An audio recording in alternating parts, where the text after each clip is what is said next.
Hey guys, good morning. After a pretty long time, I don't even remember when my last vlog was.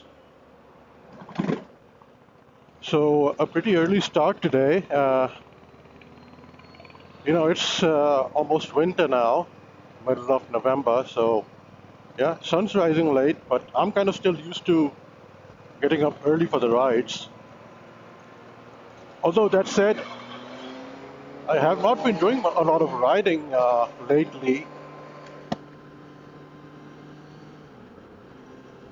Well, I have done some riding the last few weeks or a couple of months, but yeah, before that, it was quite sporadic, and that was the reason why I haven't been vlogging. Also, yeah, still pretty dark.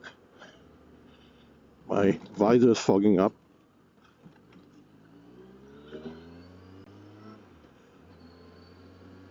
and without the visor, I think the wind's gonna be bothering you guys. So yeah, let's see how it goes. All right, so the topic of this vlog is about my new helmet and Sena headset, or helmet communicator, camera combo.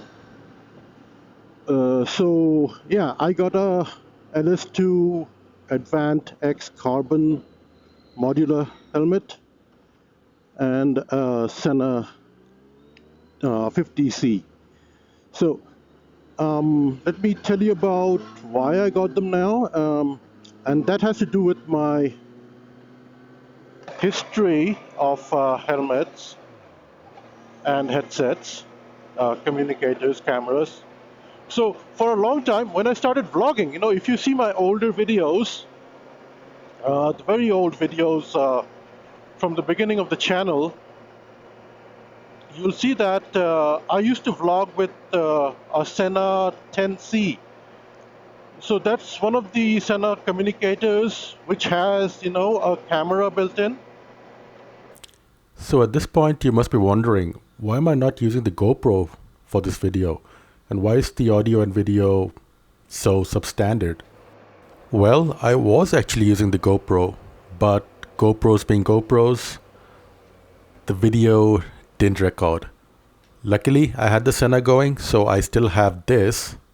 Not ideal, and I talk about that later in this video, so look out for that. The GoPro would have definitely given you all a much better experience in terms of the audio and video quality. But I did talk about quite a lot of things in this video, and I didn't want to lose all of it. And since the audio from the Sena was audible enough and understandable, I decided to keep it and use this video for the vlog instead.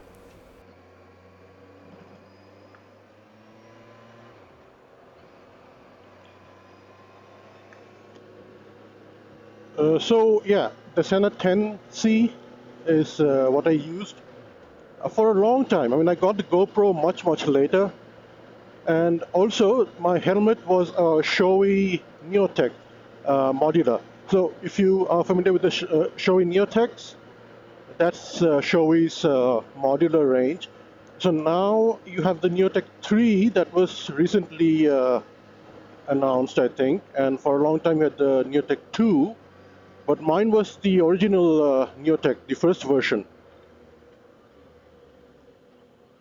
And it was a great helmet. Expensive, yes, even back then it was quite expensive. I had to uh, import it from the US through Amazon.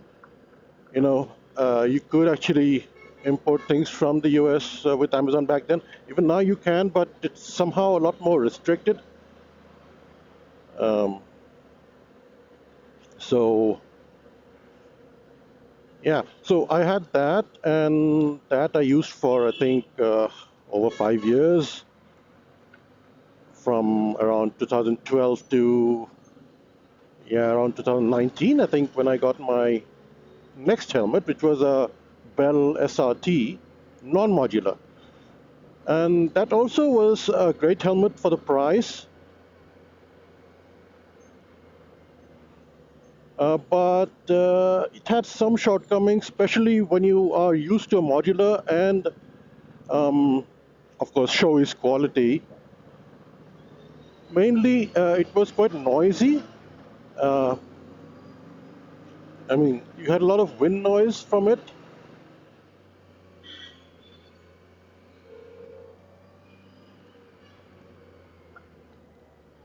And the other main complaint I had with the Bell SRT was the visibility.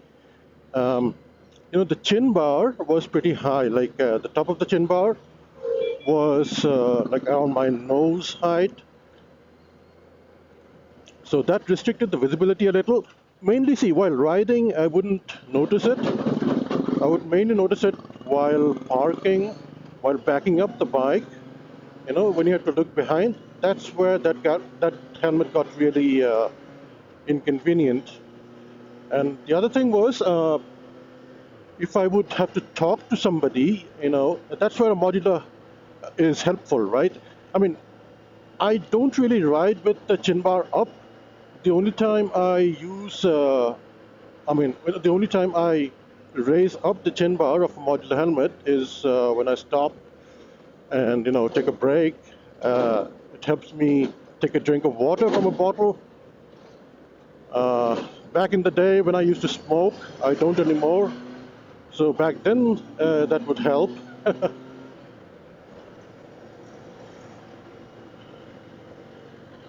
And yeah, it would generally be helpful to talk to people because with the SRT, because of the high chin bar, people wouldn't be able to see my mouth because they would only be able to see my eyes and the top of my nose. And since they couldn't see my mouth, sometimes they would have a hard time understanding what I was saying. So yeah, and now the Bell SRT, yeah, I got it in 2019, I think. So yeah, it hasn't been that long. In 4 years, you can use the helmet easily for up to 5 years, right? So yeah, I am changing this a little prematurely. But yeah, that visibility thing, now if you look at my parking, with all these, is that a fire there? What's happening? A lot of smoke. I don't know if that's a deliberate, like a garbage burning thing or something caught on fire.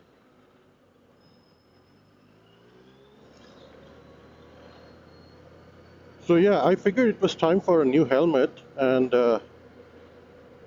I was specifically looking for something modular. Now, yeah, I was really keen on getting another Shoei Neotech 2 or 3 if I could get one, but now they are incredibly expensive in India.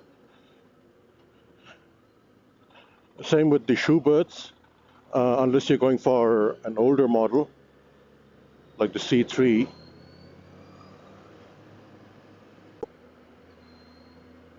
So and then I found out about this LS2 one. Of course, there are a lot of modular helmets in the market, but I was looking for something that was, decent quality, because, I was kind of hoping to get close to the benefits that I could get with the Shoei, specifically like the comfort. The bell was quite comfortable too. For the price, it was quite decent in the comfort department. Yeah, so comfort and the noise.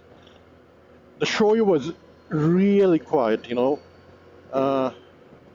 and the bell, I wouldn't say it was extremely noisy, but compared to the Shoei, it was like night and day.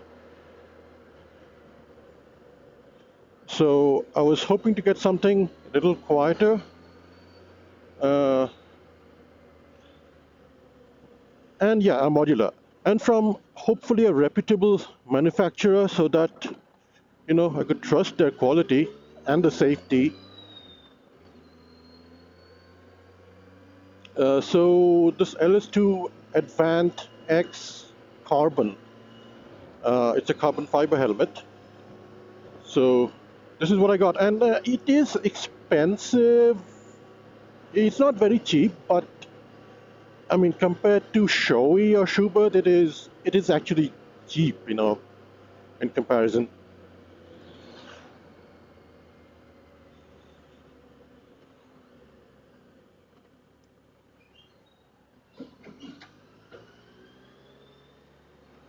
I won't go into details of the price because you can easily look up what the price is in the market, depending on where you are, right? So, yeah, I paid the market price. I couldn't really find any good deals or anything. So, yeah. Um, and this is not a review video because I haven't ridden with it that long. It's only been a week or so since I got it, and so far I've mostly used it in the city. In fact, today is going to be the first highway ride with it. So let's find out together how good or bad it is.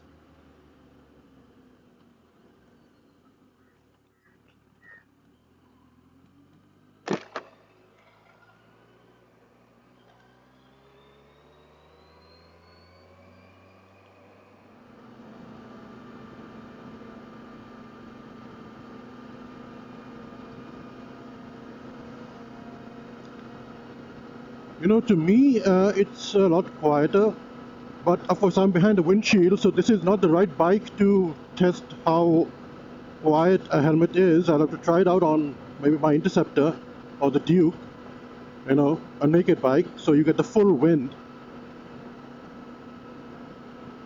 And yeah, the proper test actually is to see how you guys are hearing the audio. Of course, that's a function of several factors, the microphone placement and all that. So yeah, even the GoPro placement is actually quite difficult with a modular, because I prefer the Chinbar mount because that gives you a central view at a height that's not too low. So yeah, mounting that on the chin bar and routing the microphone to an appropriate place in a way that you can still get the chin bar up and down, that's not easy. Yeah, so with the helmet I also got a Sena 50C. Now I had the 10C for a long time. It's still working, but there are some things that are not working so well. So like the battery is not lasting very long. Now even when it was new, now the Sena 10C, if you're not aware, it's basically a Sena 10 series communicator, like the 10S, with the camera included, right? So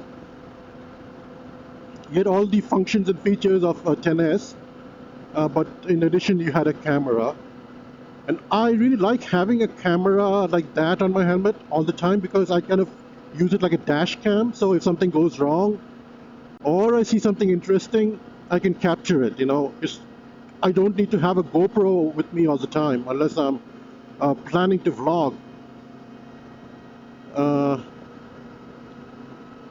And with the current situation in Indian cities and pretty much anywhere, it's really helpful to have a dash cam like thing with you all the time. You never know when you might need it. So yeah, even back then, if I had the camera on, the battery wouldn't last very long, maybe an hour or so. With just the communicator function, it would last for pretty much a whole day, I think. And now, with the camera on, the battery doesn't even last for like 10 minutes. And I had some other problems like the mount from repeated, mounting and dismounting. The mounts have kind of eroded to a point where they become very loose. So there's a risk of the unit coming off the helmet while riding. So this is the new satellite town ring road that they're building. It's not a complete ring yet. Only part of it is recently completed. Still very little traffic on this one. Oh, the sun's rising. You can see it back in the mirror. Don't know if you guys can. It's a beautiful sunrise there.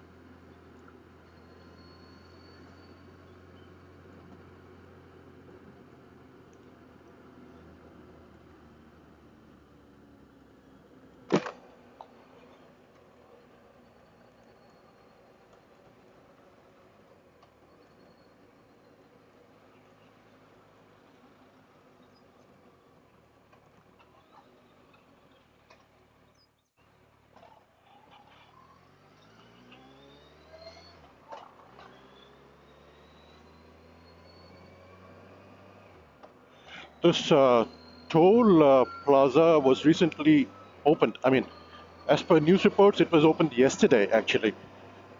And this is one of the new kinds of toll plazas in India, which are supposed to be unmanned, so there is no booth, And since everything is FASTag or RFID controlled now, I mean, you pay the toll through your RFID sticker, the FASTag. You don't actually need to have a man manning the booth or the lane. So that's what they have done here, but looks like they're having some initial teething problems. Okay, so back to the topic, the Sena.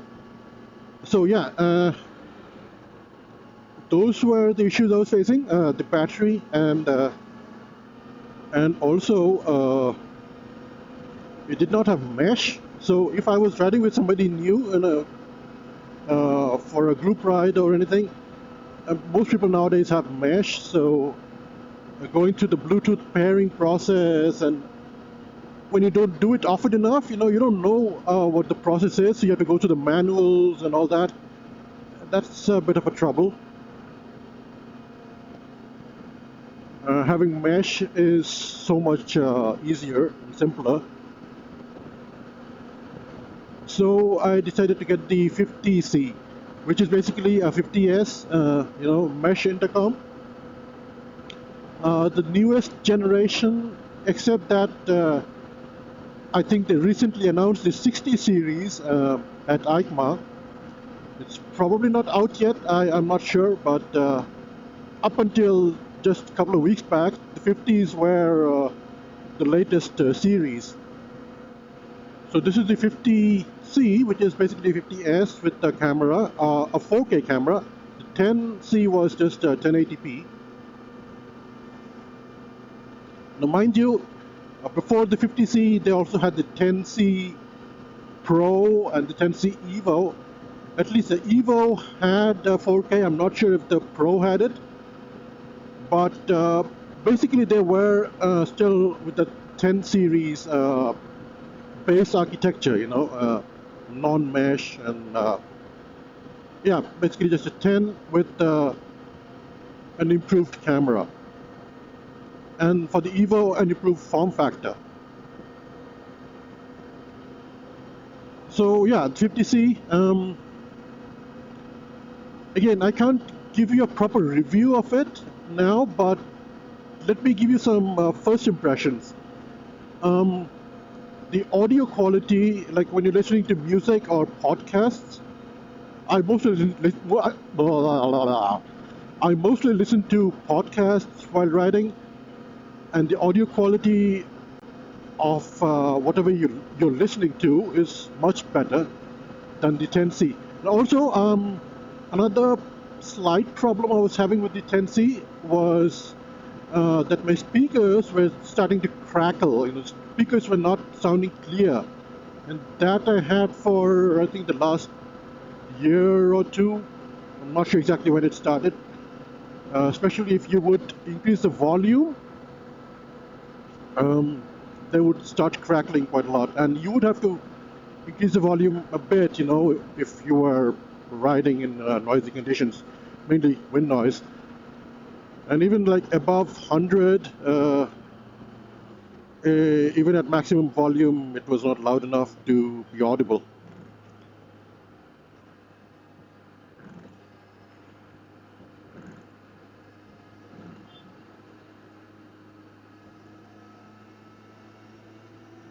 The problem was that the jog dial,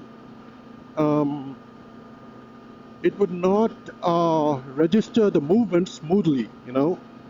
Initially it was fine, but at least for the last 2 to 3 years, I had seen that problem. So when I would increase the volume or decrease the volume with that, it would not be smooth. It would be like a little jerky. So it was a sign that it was slowly going bad, the jog dial. Of course, it's exposed to dust and everything. So the fact that it lasted for so long, I got it in 2016, so it's been what, 7 years? Pretty good, a pretty long time, right? So Sena products, definitely they are good quality. You may not get the best features always, and the software may not be the best. Again, they may be a little buggy, or their implementation of some features may not be the best, but at least they're reliable for the most part, hardware-wise, which matters a lot when you're using it on a motorcycle, right?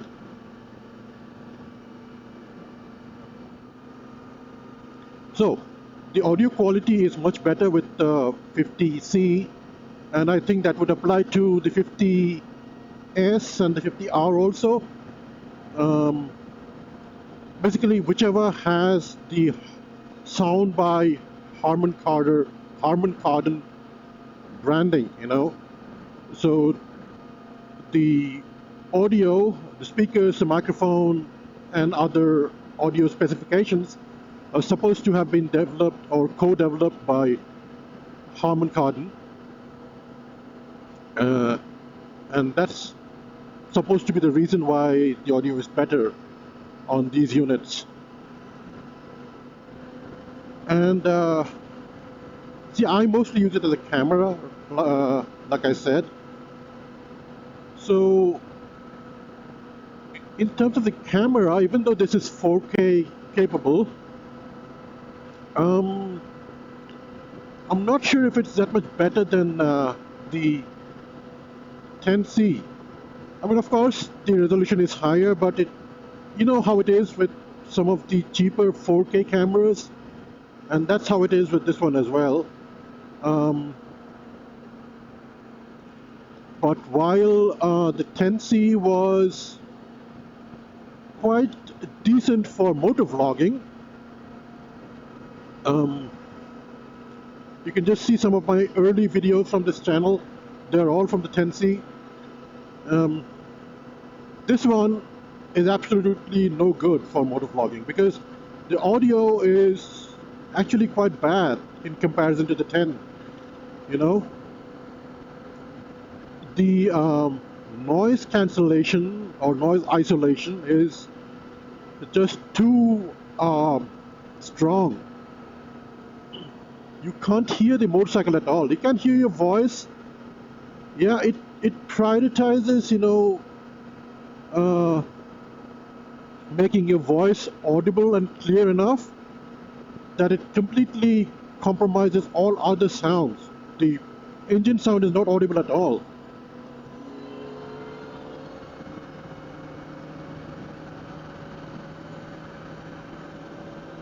So the fast-moving traffic, fast-moving car behind, so I had to speed up.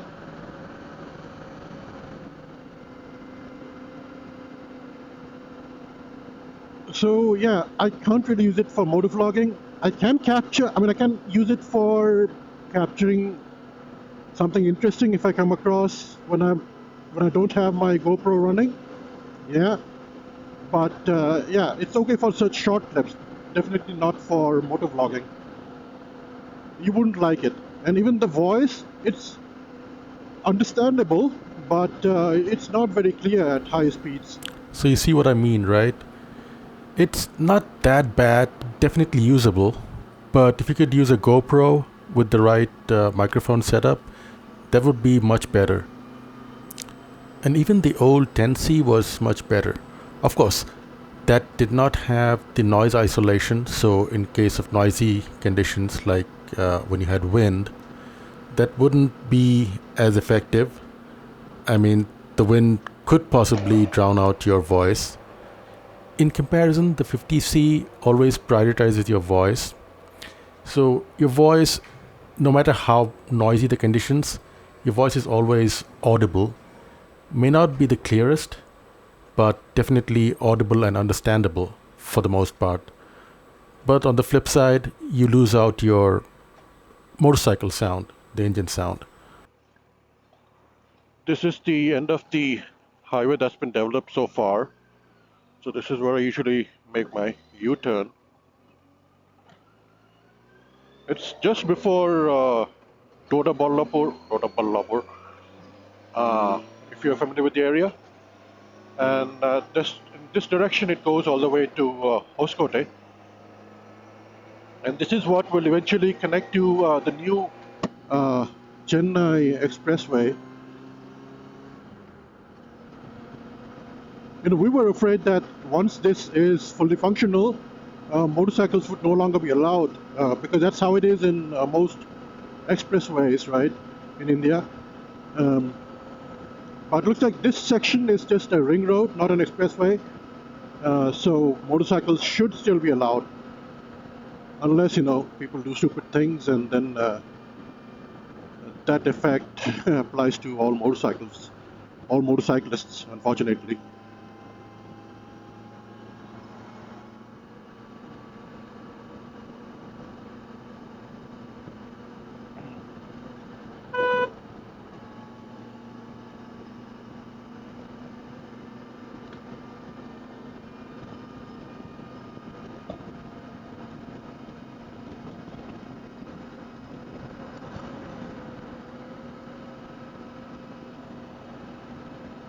All right, so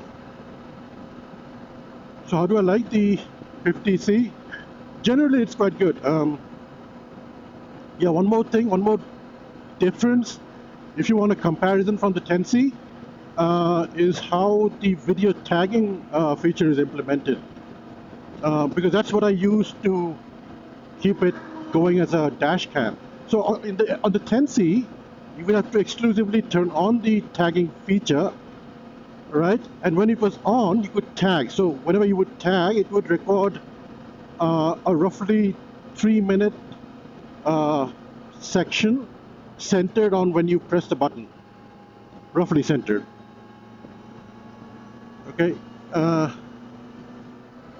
So all that was possible from the unit itself through the camera button. On the 50C, the tagging feature, you cannot just turn on the tagging feature. So basically the tagging feature is available when you have the unit in loop recording mode, and the loop recording is turned on. I mean, when you start the loop recording, right? So once you start the loop recording, it's basically recording and saving all the videos to your SD card. It's just that once it runs out of space, it's going to delete the oldest clip and recover the space that way. But when you are doing loop recording, if you want to tag, it's going to tag just like it did on the 10C. But it's going to save those clips. It's not going to delete them. And yeah, those clips are saved in a separate folder called the event folder. So you can easily get to them. But yeah, it's basically doing the loop recording. Even if you don't want that feature, just to have the tagging feature, you have to enable the loop recording, and you enable that from the app, from the mobile app. You can't just change the mode, the recording mode, whether it's a normal recording or a loop recording from the 50C unit itself.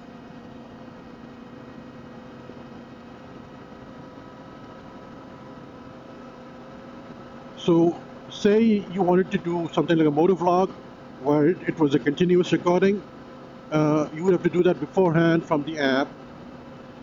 And when you're doing that, you can't use the tagging feature. Although, I mean, even for a continuous recording requirement, like a motovlog, you could technically use the loop feature. You just have to make sure you have a large enough memory card and you don't run out of space, you know. So yeah, that you could still do. I mean, even if you're doing a non-loop, right? If you run out of space, you run out of space. It's not going to delete anything, but it's going to stop recording there. So yeah, that's basically my first impressions of the 50C. Is there anything I missed? The overall build quality seems better than what I had with the 10C. Battery life, yeah, I'm so far not using it in tethered mode, you know, powered by an external battery pack. I'm just using the internal battery, and I haven't done very long rides, but over an hour, yeah, the battery does last with the camera going.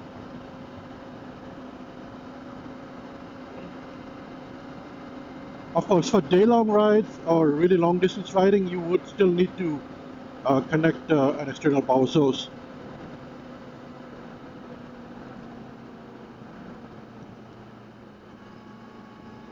Okay, let's come back to the helmet. Yeah, so this is one of those new 180-degree modular helmets, you know, where the chin bar doesn't just go up and stay up there. It actually goes all the way to the back of the helmet. So that lets you ride with the chin bar up. The helmet basically becomes like a three-quarter helmet. Because with the traditional modular helmets, right, like the Shoei Neotech, where the chin bar would stay on top, you couldn't really ride with that at higher speeds because the wind would push your head up, you know, with the chin bar up there. Although I normally don't recommend riding with the chin bar up, especially at highway speeds, of course. For me, it's more of a convenience feature. I don't usually ride with the chin bar up.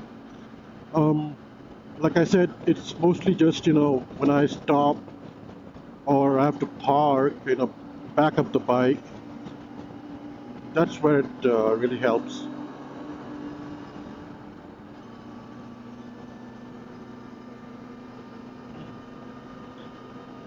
And in this one also it does help.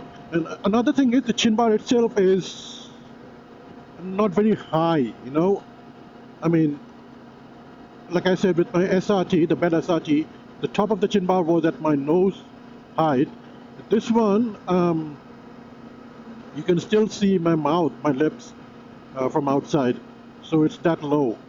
And yet I think it provides enough protection in that area. And because of that, the visibility is supposed to be better. Although for me, yeah, it is better. I can see quite a bit looking down. And visibility to the sides also, I think it's slightly better than what I had with the Bell. But of course, when you lift the chin bar up, it's so much better. You know, it's pretty much you don't have any of the restrictions in visibility that you have from a typical full-face helmet. And since it's carbon fiber, it's also supposed to be light, right? But when I looked at the specifications, this was actually slightly heavier than my Bell SRT, which again is expected because modular helmets are supposed to be heavier than full face because of all the hinge mechanism and all that. So this is supposed to be lighter than other non-composite, non-carbon helmets, modular helmets, but it was still a little heavier than my Bell SRT, the full face. Slightly, on paper, I think around 100 grams or so. But in reality, when I hold it up, somehow, I don't know why, it actually feels a little lighter than the Bell. So, I don't know how that is. I haven't actually measured the weight. It's just from what I've seen on the specs sheets and from feel. But actually feels a little lighter. So, actually, it's a pretty light helmet.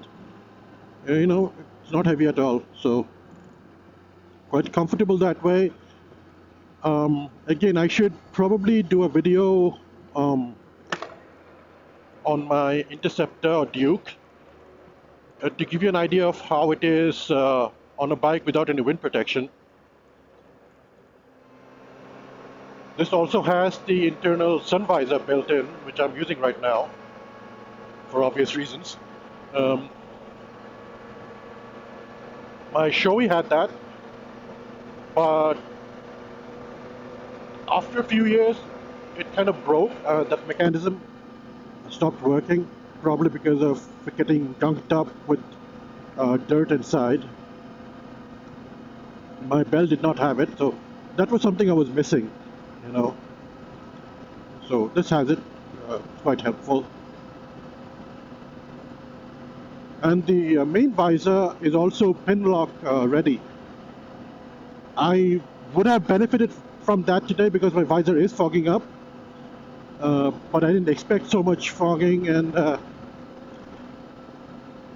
I mean, I could leave the pin lock on all the time, but it's a little difficult to maintain because the pin lock, I had that on my Shoei too, so from experience they get scratched up pretty easily, so you have to be very careful while handling them.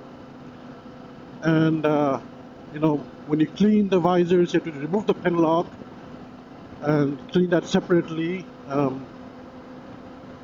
and that's when they can get scratched up pretty easily. So I was kind of reserving the pin lock for when I really need it. Yeah, maybe in the winter, if I ride in these areas, I'll probably need it.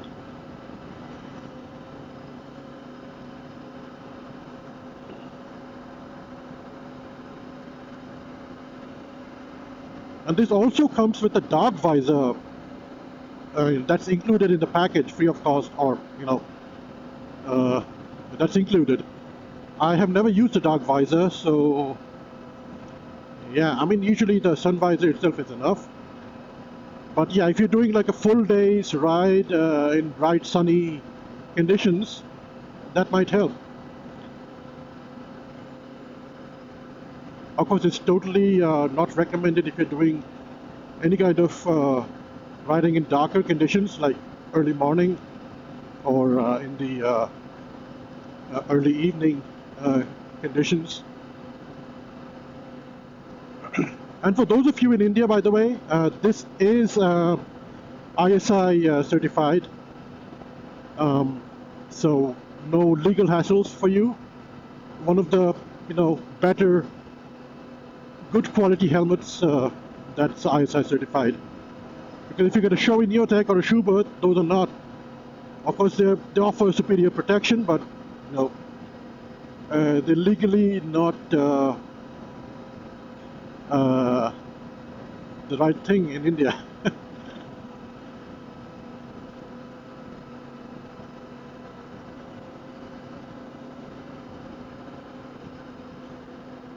So yeah, that's pretty much it. Mounting the GoPro on this was a bit of a hassle. I mean, I couldn't get the ideal position So I've had to mount it a little high, which is probably good for you guys because it's closer to my eyes. So it gives you a better representation of what I see. And also good for me in a way because I can kind of see the screen.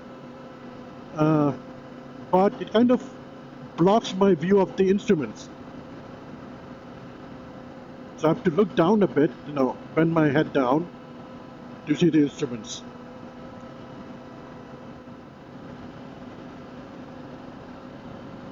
So that's all I had to say pretty much, let's enjoy the ride. What about future plans? I still have all my bikes, by the way, which is getting a bit of a hassle to maintain because like I said, I wasn't riding that often and you still have to clean them, take care of them. So I probably will be selling my Interceptor.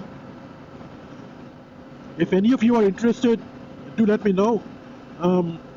You have all the details of the bike on my channel, of course. I can provide you more details. But if any of you are interested, let me know. That one is probably for sale. I'm here to take the Versys on my usual loop ride to Bangalore and back to Bangalore, which I have done on pretty much all my bikes. The Interceptor, we started with the Harley Sportster back in the day. Then I did it on the Interceptor and also on the Duke most recently. That's when I ran out of fuel on the Duke, if I remember. A link to the video up in the right corner, top right corner there.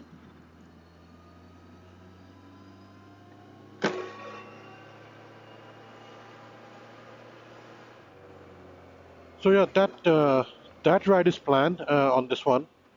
I'm not sure when I'll do that. I kind of want to do that next weekend, but let's see.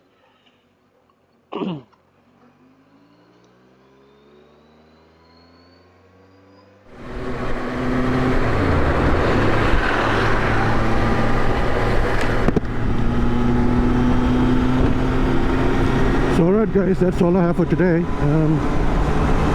Catch you on the next one, and hopefully soon. Alright, bye bye.